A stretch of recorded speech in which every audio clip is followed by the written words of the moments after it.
ಬ್ರಹ್ಮಾಂಡದ ಎಕ್ಸ್ಕ್ಲೂಸಿವ್ ಆದಂತಹ ಸುದ್ದಿ ಇದು. ದಾಖಲೆ ಸಮೇತ ಸುವರ್ಣ ನ್ಯೂಸ್ ನಲ್ಲಿ ಸುದ್ದಿ ಸ್ಫೋಟ ಆಗ್ತಾ ಇದೆ. ಸಚಿವರ ಮುಖವಾಡವನ್ನ ಬಯಲು ಮಾಡ್ತಾ ಇದೆ ಏಷ್ಯಾನೆಟ್ ಸುವರ್ಣ ನ್ಯೂಸ್. ಅದು ದಾಖಲೆ ಸಮೇತ ಸುವರ್ಣ ನ್ಯೂಸ್ ನಲ್ಲಿ ಸುದ್ದಿ ಸ್ಫೋಟ ಆಗ್ತಾ ಇದೆ. ಬಾಬು ಜಗಜೀವನ್ ರಾಮ್ ನಿಗಮದಲ್ಲಿ ಅವ್ಯವಹಾರ, ಸುಮಾರು 100 ರಿಂದ 150 ಕೋಟಿ ಅವ್ಯವಹಾರದ ಆರೋಪ ಕೇಳಿ ಬರ್ತಾ ಇದೆ.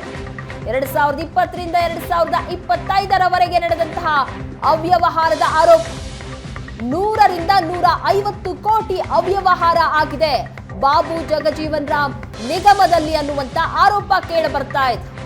2020 ರಿಂದ 2025 ಅವ್ಯವಹಾರ ನಡೆದಿರುವಂತಹ ಆರೋಪ ಇದು. ದಾಖಲೆ ಸಮೇತ ಏಷ್ಯಾನೆಟ್ ಸುವರ್ಣ ನ್ಯೂಸ್ ಈ ಬಗ್ಗೆ ಸುದ್ದಿ ಮಾಡ್ತಾ ಇದೆ. ಸಚಿವರ ಮುಖವಾಡವನ್ನ ಬಯಲು ಮಾಡಲಾಗ್ತಾ ಇದೆ.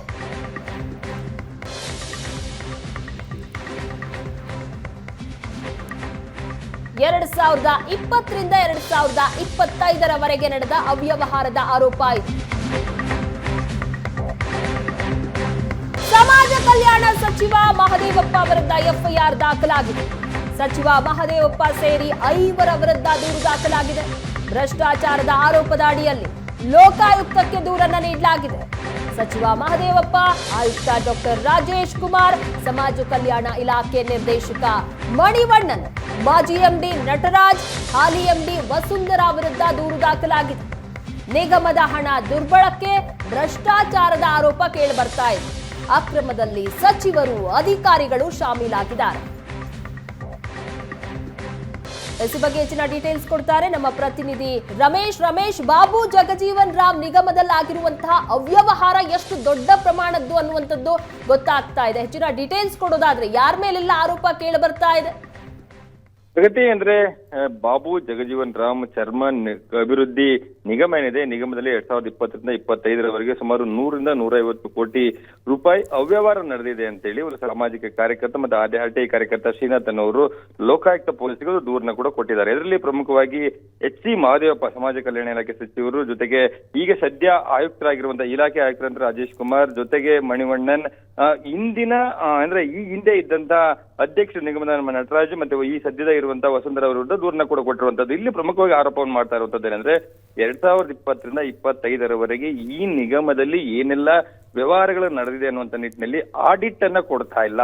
ಇಲ್ಲಿ ತಮಗೆ ಬೇಕಾದವರಿಗೆ ಅಂದ್ರೆ ಇಲ್ಲಿ ಸ್ವಜನ ಪಕ್ಷಪಾತ ನಡೀತಾ ಇದೆ ಅನ್ನುವಂತ ಒಂದಷ್ಟು ಆರೋಪಗಳು ಕೇಳಿ ಬರ್ತಾ ಇರುವಂತದ್ದು. ಮತ್ತೆ ನಿಗಮಕ್ಕೆ ಏನು ಅನುದಾನ ಕೊಡಲಾಗಿದೆ, ನಿಗಮದಿಂದ ಏನೆಲ್ಲ ಆದಾಯ ಬಂದಿದೆ, ಅದಕ್ಕೆ ಸಂಬಂಧಪಟ್ಟಂತೆ ಯಾವುದೇ ರೀತಿಯಾದಂತ ಆಡಿಟ್ ಅನ್ನ ಮಾಡದೆ ಅಧಿಕಾರಿಗಳು ಹಣವನ್ನ ಇಲಾಖೆಗೆ ಬಂದಂತ ಅಂದ್ರೆ ನಿಗಮಕ್ಕೆ ಬಂದಂತ ಹಣವನ್ನ ದುರ್ಬಳಕೆ ಮಾಡ್ಕೊಂಡಿದ್ದಾರೆ ಅಂತದ್ದು. ಅಂದ್ರೆ ಇದರಲ್ಲಿ ತಮಗೆ ಬೇಕಾದಂತ ಡೀಲರ್ಸ್ ಇದ್ರೆ ಇಲ್ಲಿ ಇರುವಂತದ್ದು ಏನಂದ್ರೆ ಇಲ್ಲಿ ಅಂದ್ರೆ ಹಿಂದುಳಿದ ವರ್ಗದವರಿಂದ ಅಂದ್ರೆ ಈ ಚರ್ಮ ಕೆಲಸವನ್ನ ಮಾಡ್ತಾ ಇರುವಂತ ಕೆಲಸಗಾರಿದ್ದಾರೆ, ಅವರಿಂದ ಒಂದಷ್ಟು ವಸ್ತುಗಳನ್ನ ಪಡ್ಕೊಂಡು ಈ ಒಂದು ಲೀಡ್ಕರ್ ಮೂಲಕ ಮಾರಾಟವನ್ನು ಮಾಡ್ಬೇಕಾಗತ್ತೆ. ಆದ್ರೆ ಇಲ್ಲಿ ತಮಗೆ ಬೇಕಾದ ಡೀಲರ್ ಗಳಿಂದ ಕಳಪೆ ವಸ್ತುಗಳನ್ನ ತೆಗೆದುಕೊಳ್ತಾ ಇದ್ದಾರೆ, ಸರಬರಾಜು ಮಾಡಿದ್ದಕ್ಕಿಂತ ಹೆಚ್ಚಿನ ಬಿಲ್ ಅನ್ನ ಕ್ಲೈಮ್ ಮಾಡ್ತಾ ಇದ್ದಾರೆ.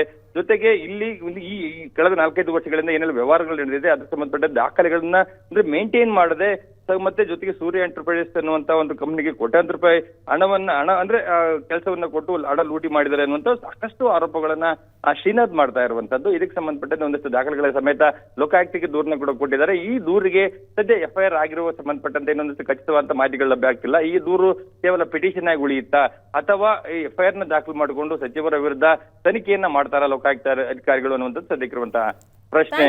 ರಮೇಶ್, ನಿಮ್ಮೆಲ್ಲ ಡೀಟೇಲ್ಸ್